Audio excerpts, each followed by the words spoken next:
lire dans l'évangile de Luc. On va lire au chapitre 22, des versets 39 à 46. Luc 22, des versets 39 à 46.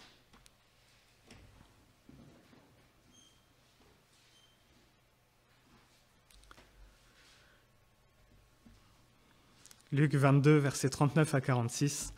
Après être sorti, il alla selon sa coutume à la montagne des Oliviers. Ses disciples le suivirent.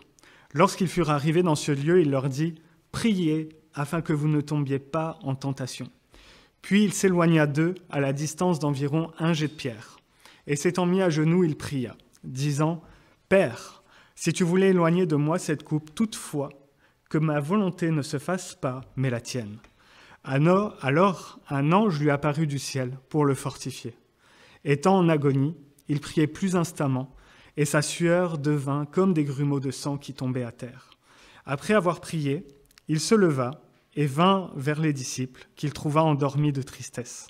Et il leur dit « Pourquoi dormez-vous ? Levez-vous et priez, afin que vous ne tombiez pas en tentation. » Amen.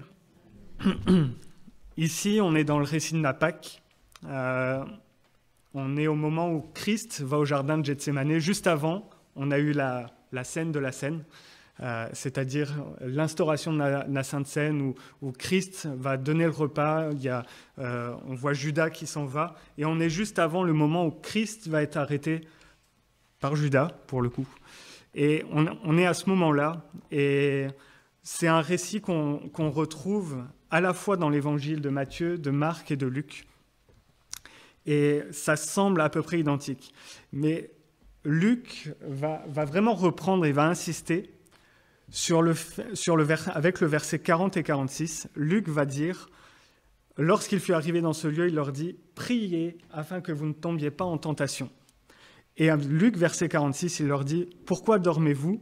Levez-vous et priez afin que vous ne tombiez pas en tentation. » Luc fait une répétition, et c'est voulu de la part de l'apôtre, pour rappeler une vérité qui est importante, c'est prier, veiller, garder cette attitude de prière, rester dans la prière et garder cette attitude de cœur. C'est pas, quand Luc parle de tentation, on pourrait se dire, mais c'est ce qui va arriver dans les instants après.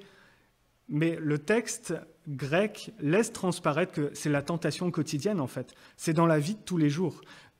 Veillez et priez, parce que dans la vie de tous les jours, vous allez être tentés. Et ce n'est pas juste parce que vous êtes disciples, mais parce que vous êtes des hommes, vous allez être tentés. Et Luc insiste sur le fait, veillez et priez afin de ne pas tomber en tentation. Quand il rapporte ces paroles de Jésus, il insiste sur ce fait, continuez à prier. Et c'est intéressant de regarder à ces deux versets, parce que lorsqu'on regarde qui est présent dans cette scène, il y a l'évangile de Matthieu nous dit, il y a les deux fils de Zébédée et Pierre. Et c'est intéressant qu'il y ait Pierre, parce que Pierre, il est bien connu dans les évangiles, et à chaque fois qu'on lit un texte de Pierre dans les évangiles, souvent, pas toujours, mais souvent, il est un peu mal dépeint. C'est un peu le gars orgueilleux. Non, moi, c'est bon, j'y arrive, t'inquiète, pas de problème. C'est le gars, il a toujours la solution, et c'est presque toujours lui la solution. Et à chaque fois, il est dépeint de cette manière, surtout par Jean. Jean le dépeint vraiment ainsi. Et Pierre, on pourrait dire à ce moment-là, c'est un homme qui est toujours très humble, très discret, il n'est pas voyant du tout, il ne prend pas de place.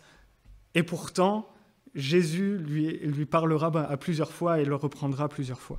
Et quand je dis juste avant, il y avait la scène qui a été mise, dans l'évangile de Luc, on peut lire que Jésus il va parler à Pierre et il va lui dire « Pierre, j'ai prié pour toi parce que l'ennemi a réclamé ton âme.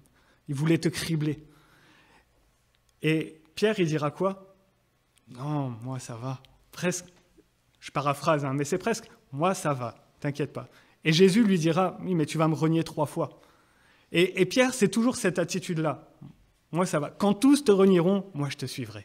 Pierre, c'est toujours ça. Et pourtant, Jésus lui dit encore, il est avec ces 3 qui sont là dans cette scène, Jésus lui dit, on pourrait le dire, prie parce que tu vas tomber en tentation. Prie pour ne pas tomber en tentation. Et il insiste sur ce fait-là.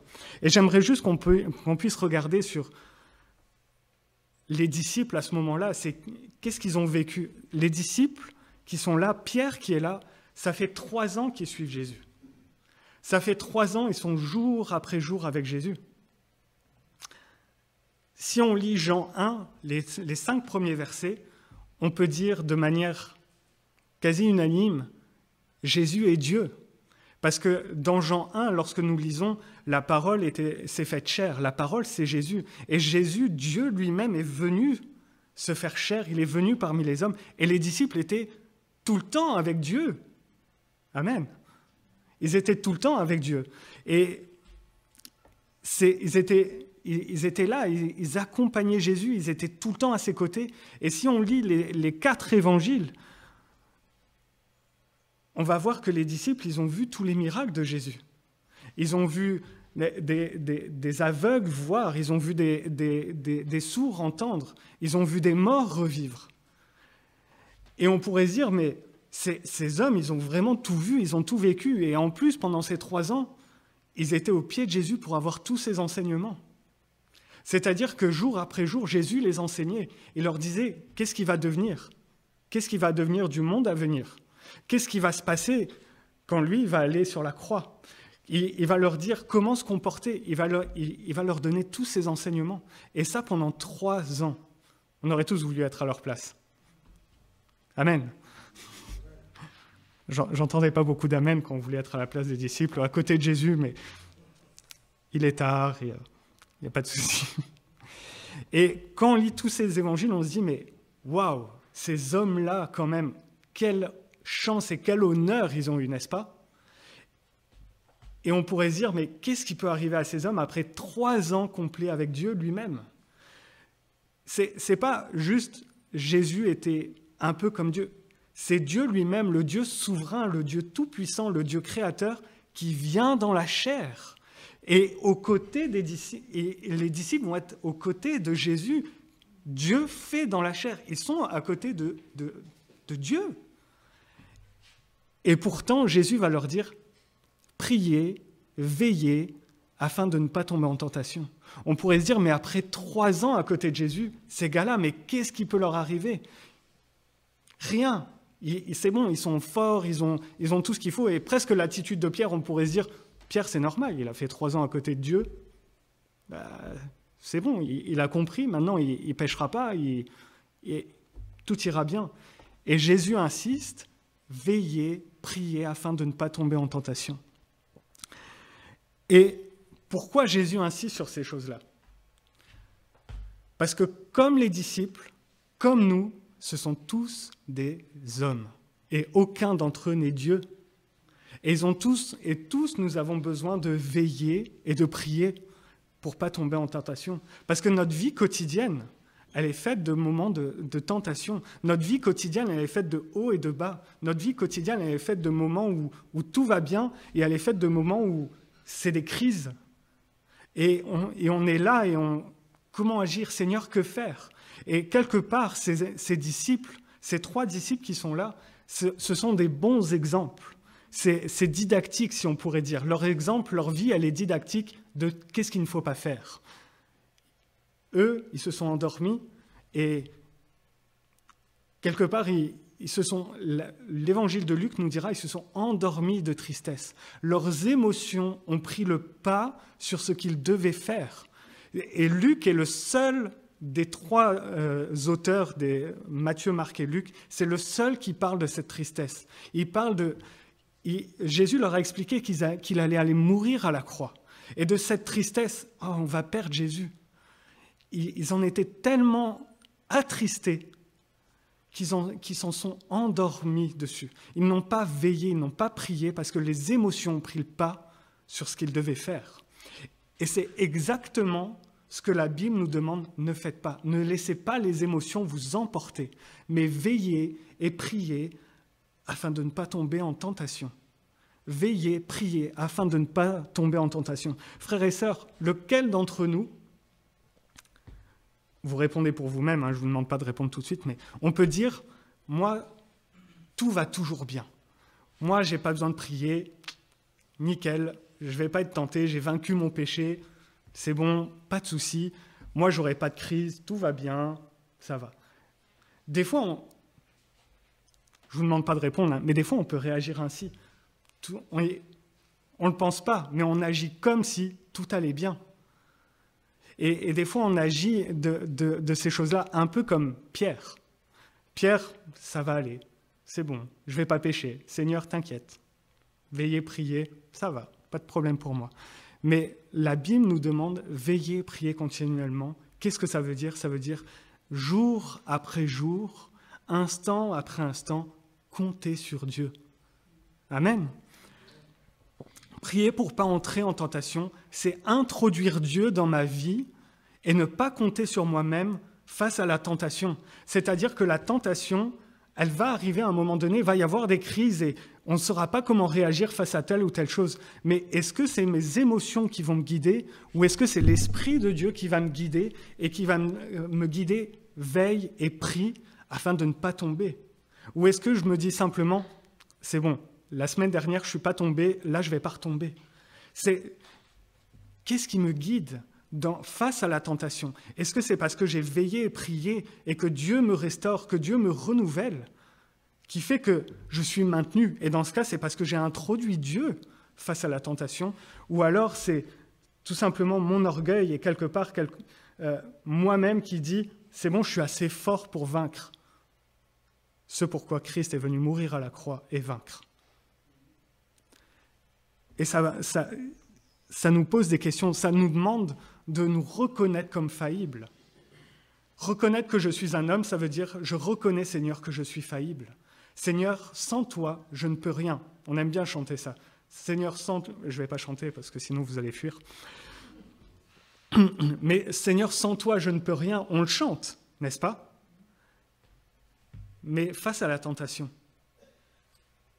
est-ce qu'on continue à chanter « Seigneur, sans toi, je ne peux rien » ou on essaie de se dire « Allez, je suis assez fort, je vais résister par moi-même et puis c'est bon, ça va aller. » Et puis, j'ai prié, j'ai fait tant de prières, tant d'heures de prière, ça va aller.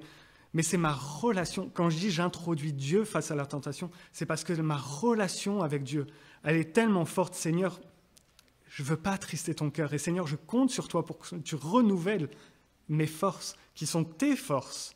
Amen. Ce n'est pas par moi-même que je vais réussir, mais c'est parce que je reconnais que je suis faillible et que je laisse Dieu agir dans ma vie, qu'on peut avancer et que face à la tentation, on peut aller plus loin. Pas dans la tentation, mais à l'inverse.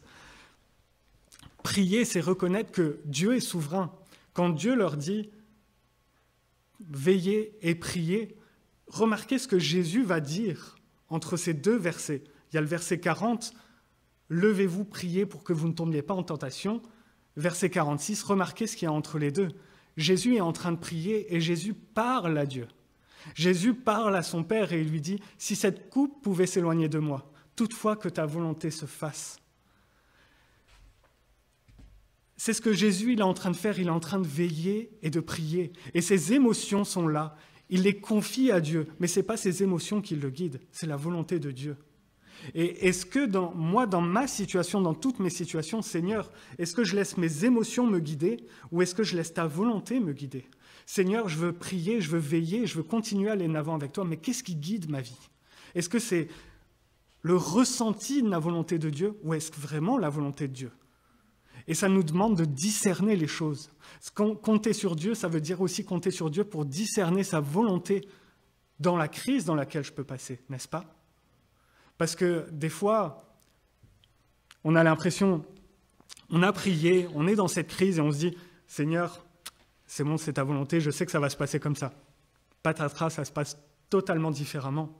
Mais parce que des fois, dans nos émotions, on confond quelle est la volonté de Dieu et quel est mon ressenti de ce que je voudrais que Dieu fasse. Et parce qu'on a prié, parce qu'on est dans ce temps spirituel, on a l'impression que ce ressenti, cette émotion, elle est spirituelle, mais elle est émotionnelle. Et ça me demande, Seigneur, apprends-moi à discerner ta volonté. Et je dois apprendre, Seigneur, Permets-moi de mieux discerner qui tu es. Ça veut dire quoi? Ça veut dire passer plus de temps encore avec lui.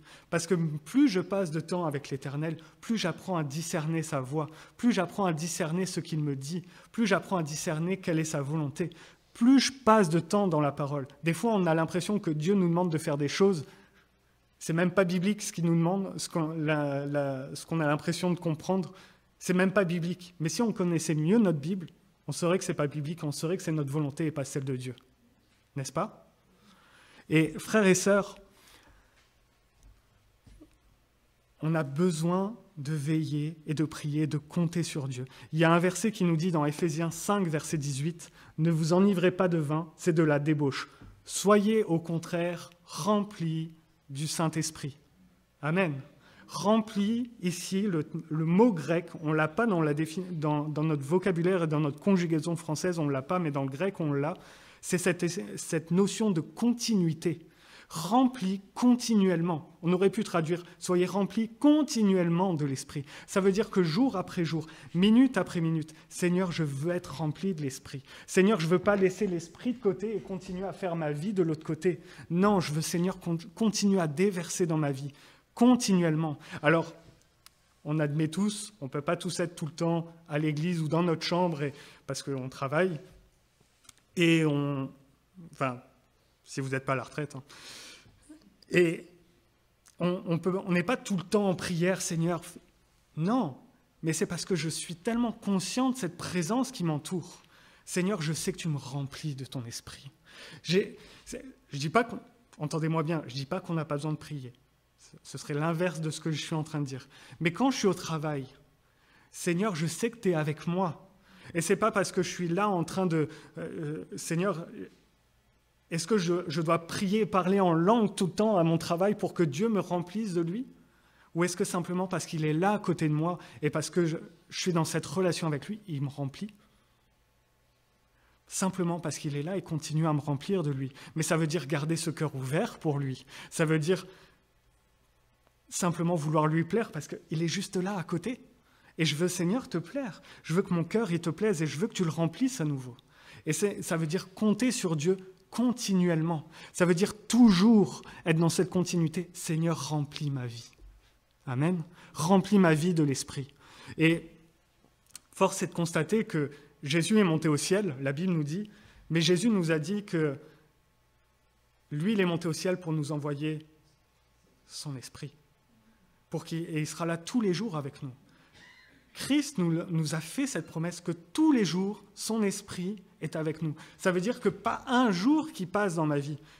Je n'ai pas compté les jours depuis que je suis né, mais depuis que je suis né, il ne se passe pas un jour sans que le Saint-Esprit soit à côté de moi.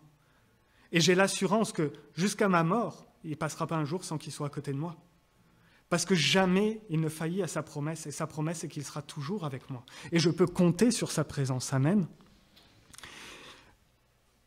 La deuxième chose que nous enseigne le passage que nous avons lu, veiller et prier, c'est que ça nous demande de la persévérance. Pourquoi? Parce que Jésus, quand il revient voir les apôtres, il était à un jet de pierre. C'est-à-dire qu'on ne pouvait pas l'entendre, mais on pouvait le voir. Et il s'était passé 1 heure, à peu près. Et quand Jésus revient, ils sont endormis. Et Jésus leur demande de continuer à veiller et à prier. Ça marque la notion de persévérance. Aller de l'avant. Face à la tentation, frères et sœurs, c'est pas on est lundi, j'ai prié pour toute la tentation de la semaine, c'est bon, maintenant je suis tranquille. Pour toute la semaine, il y a un mur devant moi, la tentation, même pas elle me voit. Non, ça c'est pas possible. Dieu nous demande de veiller et prier. C'est un acte continuel, encore une fois. C'est quelque chose qui continue dans le temps. Prier en persévérance, ça veut dire prier en continuant, prier en allant de l'avant. Et ce n'est pas la prière simplement comme on peut avoir une prière religieuse. Je ne vous demande pas de faire des Ô Pater, des Ave Maria, etc. Mais c'est cette communion avec Dieu. C'est cette communion de rester dans sa présence, rester avec lui. Amen. Persévérer, ça rappelle l'idée de continuer toujours avec lui. Toujours, Seigneur, je persévère parce que chaque instant de ma vie, Seigneur, je veux te plaire. Et chaque instant de ma vie, Seigneur, je compte sur ton esprit pour te plaire. Parce que c'est ton esprit qui change ma vie, qui transforme ma vie pour que je te ressemble et te plaise. Amen. Et frères et sœurs, personne, pardon pour l'image, personne ici n'est Obélix. C'est-à-dire que personne ne peut dire « je suis tombé dedans le dimanche et pour le reste de la semaine, je suis tranquille ». Ou « je suis tombé dedans le jeudi soir parce que vous venez le jeudi soir ». Non, ça ne marche pas comme ça. C'est continu. J'ai constamment, chaque instant, on aime bien dire chaque jour j'ai besoin, mais c'est même chaque seconde, j'ai besoin d'être auprès de lui. Chaque seconde, j'ai besoin d'être dans sa présence. Amen. Chaque seconde, continuellement, je cherche à avoir une foi qui persévère, à avoir ce cœur qui persévère sans orgueil. C'est pas mon orgueil, c'est pas « Seigneur, j'ai tellement persévéré, je ne peux pas tomber ». Non, c'est « Seigneur, tu es là dans ma vie et Seigneur, tu changes ma vie ». Et c'est ça qui me tient de la tentation, parce que Dieu change ma vie et mon regard sur la tentation change. Amen. Parce que mon cœur change.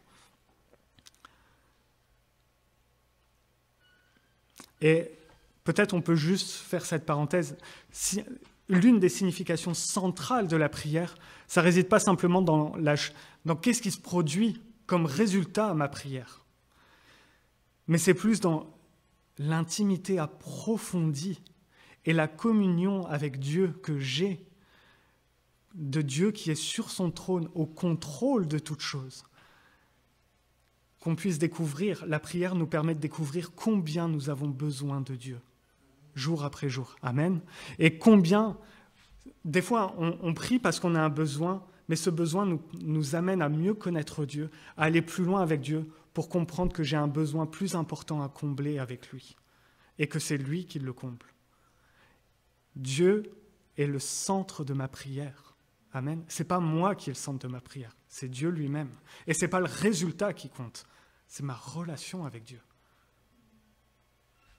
On aime bien parler de résultats dans cette société. Oui, j'ai fait ci, ça, quel est le résultat? Non, avec Dieu, c'est où en est ta relation avec lui. Amen. Et l'un des derniers aspects, lorsqu'on regarde à l'évangile, au verset qu'on a lu dans l'évangile de Luc, on voit que Jésus est parti à un jet de pierre et que Pierre et les deux fils de Zébédée sont restés en arrière tous les trois. Et Jésus est clair quand il dit « Levez-vous et priez », c'est tous les trois, priez ensemble. C'est-à-dire que la prière n'est pas juste « Seigneur, moi je ne veux pas être en tentation, alors je viens vers toi ». Mais je n'ai pas envie que mon frère soit en tentation, je n'ai pas envie que ma sœur soit en tentation. Alors on prie les uns pour les autres. Amen. Et Éphésiens 1, versets 15 à 18 nous dit quoi? « C'est pourquoi moi aussi, ayant entendu parler de votre foi au Seigneur Jésus et de votre charité pour tous les saints, je ne cesse de rendre grâce pour vous, faisant mention de vous dans mes prières, afin que le Dieu de notre Seigneur Jésus-Christ, le Père de gloire, vous donne un esprit de sagesse et de révélation dans sa connaissance, et qu'il illumine les yeux de votre cœur pour que vous sachiez quelle est l'espérance qui s'attache à son appel et quelle est la richesse de la gloire de son héritage qu'il réserve aux saints. » Verset 15, l'apôtre Paul nous dit qu'il rend grâce sans cesse pour les chrétiens de l'église d'Éphèse. Il rend grâce sans cesse. Pour moi, ça veut dire quelque chose, c'est que Paul, il connaît les chrétiens d'Éphèse. Mais Paul, ça fait un moment qu'il s'est éloigné de l'église d'Éphèse, et quand il leur écrit, il continue à prier pour eux. Peut-être, il n'y avait pas WhatsApp, il n'y avait pas Telegram, il y aura bientôt plus Telegram, il n'y avait pas toutes ces choses, mais peut-être qu'il ne savait pas tous les sujets de prière qu'il y avait dans l'église, mais il continue à prier pour l'église. Et pour toute l'église. C'est-à-dire que chaque personne dans l'église comptait, et chaque personne était une occasion de rendre grâce à l'Éternel. Frères et sœurs, pourquoi on attend toujours qu'il y ait des sujets de prière pour prier pour ceux qui sont autour de nous? Paul n'attendait pas les sujets de prière. Paul rendait grâce pour chacun qui était là. Je vous pose la question, mais gloire à Dieu si demain, ce soir, il n'y a plus de sujet de prière dans l'église. C'est-à-dire, on voit Juan courir dans l'église, on voit Jacqueline qui est à côté de Nassauno, près des enceintes. Non, ça va, ça fait pas mal aux oreilles, tout va bien. Il n'y a plus de vertige, il n'y a plus rien. On voit Thérèse, il n'y a plus rien. On voit tous ces sujets de prière pour lesquels depuis tant d'années on prie. Il n'y a plus rien. Est-ce qu'on continuerait à venir aux réunions de prière? Est-ce qu'on continuerait à intercéder les uns pour les autres? Parce que tout va bien. Est-ce qu'il y a besoin de prière? La Bible nous dit, priez pour ne pas tomber en tentation. Ça veut dire que la prière n'est pas juste pour nos sujets de prière et que ça réponde à des besoins. On va prier pour que Dieu réponde à ses besoins et peut-être par la foi, je ne parlerai pas assez vite, mais peut-être que ça, effectivement ce soir il n'y aura plus de sujet de prière. Merci Seigneur. Mais la Bible nous dit que même s'il n'y avait plus de sujet de prière, priez les uns pour les autres. Parce que Paul nous dit qu'il rend grâce pour tous les saints de l'église d'Éphèse. Ça veut dire que dans l'église d'Éphèse, il y en a qui ont des sujets de prière et il y en a qui n'en ont pas. Il y en a qui sont dans des temps de crise et d'autres qui sont dans des temps de bénédiction. Paul rend grâce pour chacun d'eux. Ça veut dire que parce que je prie pour mon frère où tout va bien, je prie pour que demain tout aille bien, pour que demain sa foi soit gardée, que parce que tout aille bien, il ne se rende pas dans une forme de confort et qu'il abandonne le Seigneur, parce que ça peut se voir également, mais pour que vraiment il puisse continuer à aller de l'avant. Je ne cesse de rendre grâce pour vous, afin que le Dieu de notre Seigneur vous donne un esprit de sagesse, de révélation dans sa connaissance et qu'il illumine. En gros, pardonnez-moi de paraphraser, je prie pour que votre relation avec Dieu s'approfondisse jour après jour et instant après instant. Ça veut dire que on peut tous prier les uns pour les autres. Il n'y a pas besoin d'attendre un sujet de prière particulier. Bien sûr, il y a des sujets qui sont là et on les apporte auprès du Seigneur. On prie pour ça. Mais frères et sœurs, même quand tout va bien, priez les uns pour les autres. Amen. Prions les uns pour les autres. Et je vais simplement conclure. Les disciples, à ce moment-là, on n'est pas meilleurs qu'eux. Mais la Bible nous donne cet exemple pour pas qu'on imite cet exemple, pour que nous puissions avoir cet esprit de demeurer dans la prière et de persévérer dans la prière, de garder Dieu au milieu de toutes choses, de compter sur Dieu en toutes choses, de persévérer avec Dieu. Cette notion de continuellement, pas simplement aujourd'hui, jour après jour, moment après moment. Et troisième chose, le fait qu'ils soient ensemble nous parle. Priez les uns pour les autres, soyez les uns avec les autres et priez que personne ne tombe en tentation dans ce lieu. Amen. Que dans l'Église, nous n'entendions pas, il a perdu la foi. Pourquoi? Parce que nous avons un Dieu qui est tout-puissant et nous avons prié ce Dieu tout-puissant pour qu'il approfondisse la relation de chacun. Amen. Que vraiment on puisse continuer ensemble et continuer à prier ensemble les uns pour les autres. Amen. Seigneur, je te remercie encore pour qui tu es, Seigneur. Je veux te remercier pour ta parole, Seigneur, et merci, mon Dieu, pour tout ce que tu fais. Merci, mon Dieu, Seigneur, parce que tu es un Dieu, Seigneur, vivant, Seigneur, et qui agit encore aujourd'hui dans nos cœurs, dans nos vies, Seigneur, dans nos familles, Seigneur. Et nous prions, Seigneur, pour que tu agisses encore avec puissance, Seigneur. Merci, mon Dieu, pour que ton nom soit glorifié, Père, que ton nom soit élevé. Seigneur, tu vois tous ces sujets, Seigneur. Tu vois toutes nos vies, Seigneur. Et Père éternel, manifeste-toi en chacun. Que ton nom soit glorifié, Père. Amen.